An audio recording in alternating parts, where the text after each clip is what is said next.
வெள்ளை மாளிகையில் பத்திரிகையாளர்கள் முன் அமெரிக்க அதிபர் டிரம்ப், உக்ரைன் அதிபர் செலன்ஸ்கியும் ரஷ்ய உக்ரைன் போர் குறித்து வாக்குவாதத்தில் ஈடுபட்டதால் பரபரப்பு. தாங்கள் சொல்வதற்கு ஒப்புக்கொள்ளவில்லை என்றால் அமெரிக்க ஆதரவை இழக்க நேரிடும் எனவும் டிரம்ப் எச்சரிக்கை. காரசார விவாதத்திற்கு பிறகு வெள்ளை மாளிகையிலிருந்து வெளியேறினார் செலன்ஸ்கி.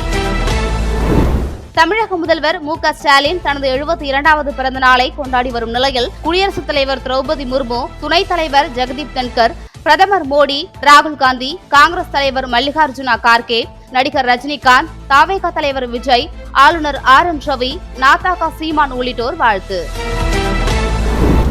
சிறுமி பாலியல் வன்கொடுமை வழக்கு தொடர்பாக சர்ச்சைக்குரிய வகையில் பேசிய மயிலாடுதுறை மாவட்ட ஆட்சியர் மகாபாரதி மாற்றம்.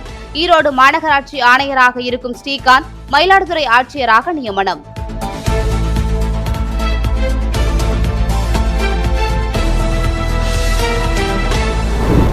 எனது கவலைகள் அனைத்தும் மாநில உரிமைகள் பற்றியதுதான். முதலமைச்சர் மு.க. ஸ்டாலின் பேச்சு. மாநிலத்தில் சுயாட்சி இருக்க வேண்டும், இந்தி திணிப்பு கூடாது என்பதே எனது பிறந்தநாள் வாழ்த்து செய்தி எனவும் ஸ்டாலின் கருத்து.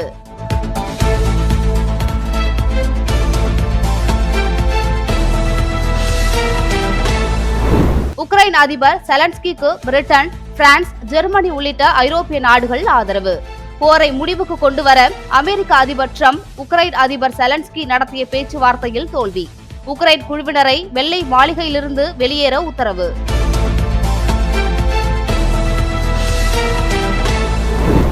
உண்மையை புரிந்து கொண்டு தெளிவாக பேசுங்கள் விஜய் என நடிகர் சரத்குமார் எச்சரிக்கை.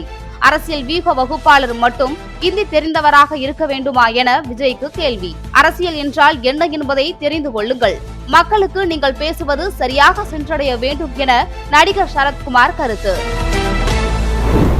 தொகுதி மறுசீரமைப்பு தொடர்பான அனைத்து கட்சி கூட்டத்தில் அதிமுக பங்கேற்கும். எடப்பாடி பழனிசாமி உறுதி. கட்சி சார்பில் இருவர் கலந்து கொண்டு எங்களது நிலைப்பாட்டை தெரிவிப்பார்கள் என தகவல்.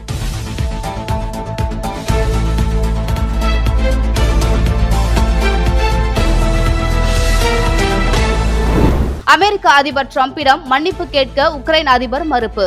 கையொப்பமிடும் நிகழ்வையும் மதிய விருந்தையும் புறக்கணித்தார் செலன்ஸ்கி.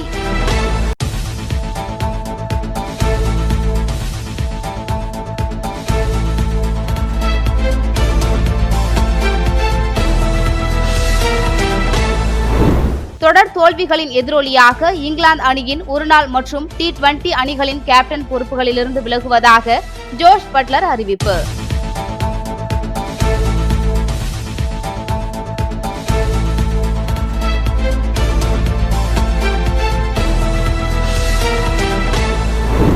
மைக்ரோசாப்ட் நிறுவனத்தின் பிரபலமான வீடியோ கால் செயலி ஸ்கைப் வரும் மே மாதத்துடன் முடக்க உள்ளதாக தகவல். ஜூம் உள்ளிட்ட வீடியோ கால் செயலிகளின் வருகையால் ஸ்கைப்பின் முக்கியத்துவம் குறைய தொடங்கியதாக நிறுவனம் அறிவிப்பு.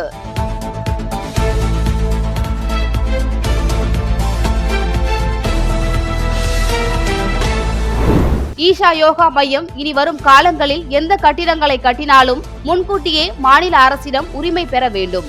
உச்சநீதிமன்றம் உத்தரவு. சட்டத்தின் முன் அனைவரும் சமம், எனவே எந்த விதிமீறல்களுக்கும் அனுமதி அளிக்க முடியாது எனவும் நீதிபதிகள் விளக்கம்.